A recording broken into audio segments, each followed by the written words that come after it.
Hello, it's Sheila, the Grateful Goddess, and today I want to talk about labels and how we see ourselves and how that can, at times, limit us. And yet it doesn't have to. You can override it. So last week I talked about my daughter and how she ran in the half Ironman and how proud I was of her for accomplishing such an amazing feat, so huge. But what I didn't tell you is that as a child, we actually joked around at how she was not much of an athlete. So she did all kinds of activities. And as I remember her playing t-ball, she was much more interested in drawing in the dirt than she was at watching whether there were any balls headed her direction. And then I remember when she did basketball for maybe about a week, it was one of the Y things.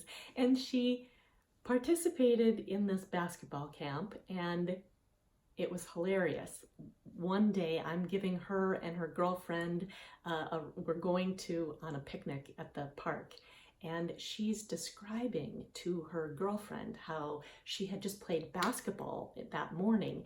And she admitted, well, I don't actually know how to play.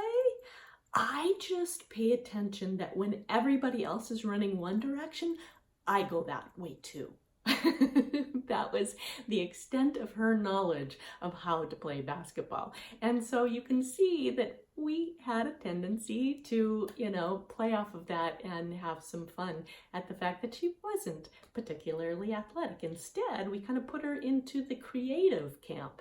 She loved dance and theater and all kinds of things. So she had very broad interests. In fact, now that I say that, she did get her black belt in Taekwondo.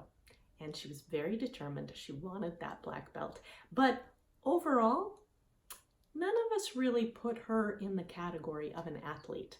Probably because her brother definitely considered himself an athlete and was in all kinds of sports and excelled. So therefore, oftentimes, when we're not labeled an athlete, we don't see ourselves as an athlete. So, even more important, that is a self-limiting belief. Even if it was given to you as a belief, you have the ability to override it and decide what you want to be and how you want to be perceived.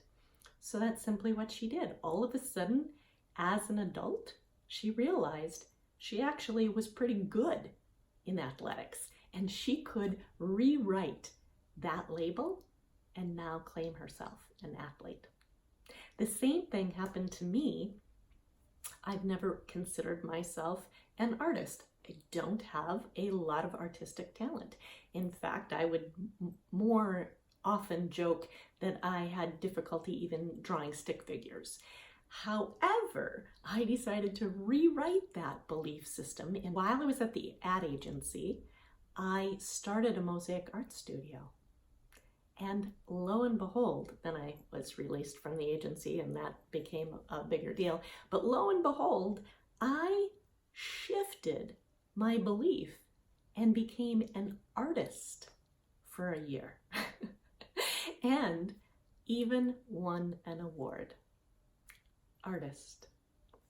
Who'd have ever thought? Not me.